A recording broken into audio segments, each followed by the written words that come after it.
Umaasa naman si dating Senador Leila de Lima na uusad ang investigasyon ng International Criminal Court kay dating Pangulong Rodrigo Duterte kaugnay sa war on drugs. Sinagot din ni de Lima ang tanong kung handa na ba niyang patawarin ang dating Pangulo. May unang balita si Sandra Aguinaldo. Naibasura man ang kanyang mga kasong kriminal sa ilalim ng Administrasyong Marcos, isa pa rin si dating Senadora Leila de Lima sa mukha ng oposisyon bilang tagapagsalita ng Liberal Party. Sabi niya, walang balak ang partido na makipag-alyansa sa kasalukuyang administrasyon.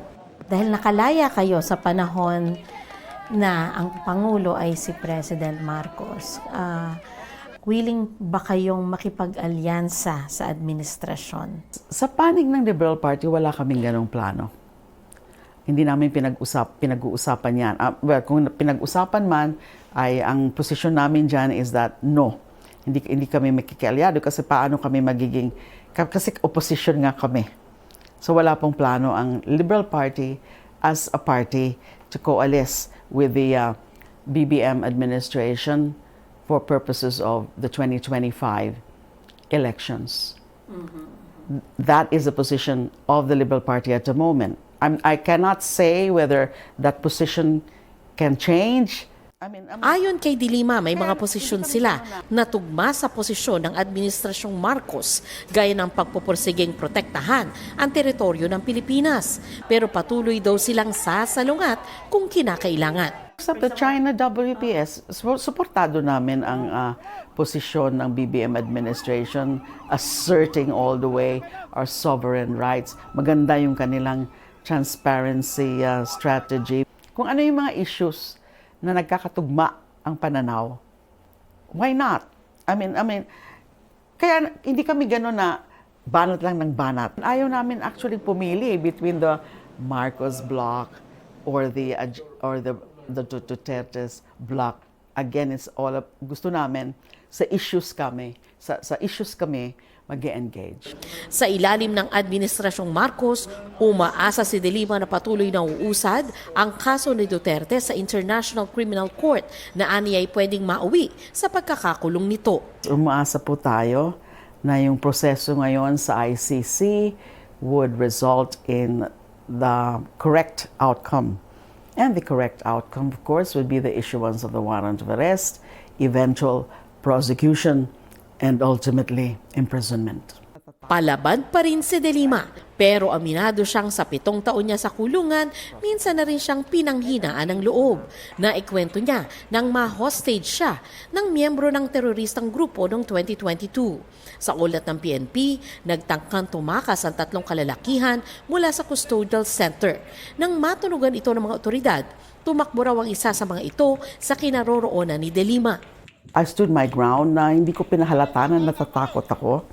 Because I had to be mentally alert. Kasi kung maunahan ka ng takot, ay hindi ka na makakapag-isip ng maayos. I was trying to appease him.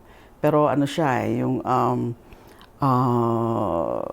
parang suicidal na rin eh. Sabi ko, Lord, kayo na po ang bahala. Bahala na po kayo sa akin, bahala na po kayo sa pamilya ko kung may mangyari. Pero may punto doon na sabi ko, Lord, bakit naman ganito? Na nagdusa ako, nag-sacrifice ako ng ganito katagal. That was already more than 6 years. And then, ganito lang pala mangyayari sa akin. Mamamatay lang pala ako dito from a hostage-taking incident. Sa kanyang pagkakapiit, ikinalungkot daw niyang may mga kaibigang tila lumayo sa kanya. Ipinagdalamhati rin daw niya sa piitan ang ilang masamang balita, pati na ang panahong nawalay siya sa pamilya. Kapag may mga nababalitaan ako noon na mga namamatay na mga kamag-anak, kaibigan, and then yung pagkamatay nila Pinoy, and then ni Sek Dinky, Soliman, ay talaga namang nalungkot ako doon. Nung nag-graduate yung anak ko from law, nung nakapasa na siya, hindi rin ako doon sa off-taking niya, hindi naman ako pinagbigyan. Ibinuhos daw niya ang mga saloobin sa pagsusulat at nakapag-publish ng ilang libro mula sa kulungan. May oras din sa pagdarasal at meditation. Pinupuno rin daw niya ang kanyang schedule at sinusunod ito para walang puwang sa pag-iisip ng negatibo. At isa raw sa nakatulong sa kanya ang pagkalinga sa mga pusang gala na umabot daw sa 20. 2 o 3 sa kanila nga is tumatabi sa akin dun sa napakaliit kong bed, a single bed. So, yung pinaka-favorite ko, yung 5, inuwi ko. Buti na lang, may mga pusa. Kasi malaking bagay na ang tulong nila na maibsam ko yung kalungkutan.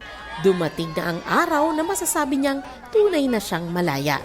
Pero handa na kayang magpatawad si Atty. De Lima? Napatawad ko na actually yung mga witnesses na yan, yung mga trumabaho sa mga witnesses na yan.